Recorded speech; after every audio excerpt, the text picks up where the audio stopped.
ये कहानी है सीतापुर गांव की। सूरज नाम का एक लड़का रहता था जो ईमानदार और मेहनती था। उसका एक छोटा सा घर था जो उसी में वो खुश था।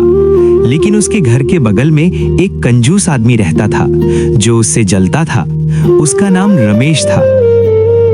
सुनो सूरज, या सूरज की बीवी अगर यहाँ पर आए तो उसकी कोई मदद ना करना, ना कुछ देना उन सबको।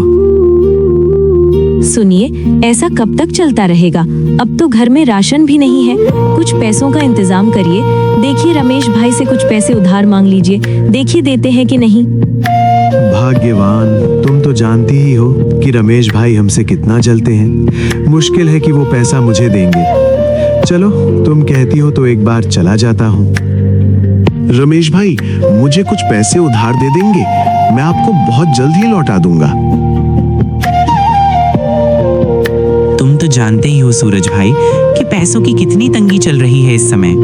हमारे पास भी पैसा नहीं है तो तुम्हें हम कहाँ से पैसा दे दें? सूरज उदास होकर रमेश के घर से चला जाता है। देखो, भाग्यवान कहाँ कहाँ से मुंह उठाकर चला आता है। इससे इसकी बीवी से दूर ही रहना है। हाँ जी, आप तो सही कह रहे हैं। अपने घर में पैसे हैं नहीं, चले इनको हम देने पैसे। सूरज उदास मन है निराश अपने घर आ जाता है। तब उसकी बीवी कहती है, क्या हुआ जी, रमेश भाई ने पैसे दिए कि नहीं? नहीं भाग्यवान, वो कह रहे हैं कि हमारे पास पैसे खुद नहीं है तो तुम्हें कहाँ से पैसे दे दें। सूरज सुबह से गांव में इधर उधर काम की तलाश में घूमता रहता है, लेकिन उसको एक भी काम नहीं मिलता है। सुबह से शाम हो गई। सूरज उदास होकर अपने घर चल देता है। रास्ते में उसे एक साधु महाराज बीमारी हालत में बैठे हुए दिखते हैं। वो साधु महाराज के पास जाता है। क्या हुआ बाबा, आप ठीक तो हैं? सूरज बाबा को पानी पिलाता है।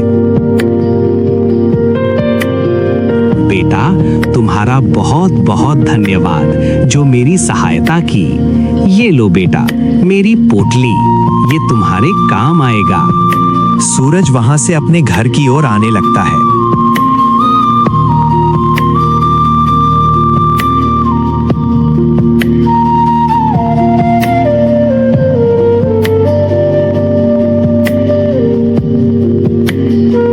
क्या हुआ जी, कोई काम मिला कि नहीं? बस ऐसे ही बिना काम की तलाश में घूमते रह गए। अरे भाग्यवान, कम तो नहीं मिला। बाजार से घर आ रहा था तो एक साधु बाबा रास्ते में मिले थे, तो मैंने उनकी मदद की तो मुझे वो एक पोटली दिए हैं। सूरज जब पोटली खोलकर देखता है तो उसमें से एक थाली निकलता है जो पीले रंग का था। उस थाली को देखकर सूरज सोचता है, काश इस थाली की जगह पर बहुत सारा पैसा देते बाबा। इतना सुन के बोलते हैं थाली में बहुत सारा पैसा आ जाता है और सब लोग चौंक जाते हैं। उन पैसों से वो एक नया घर बनवाते हैं और गरीबों की मदद करते हैं। गांव के सबसे अमीर बन जाता है सूरज।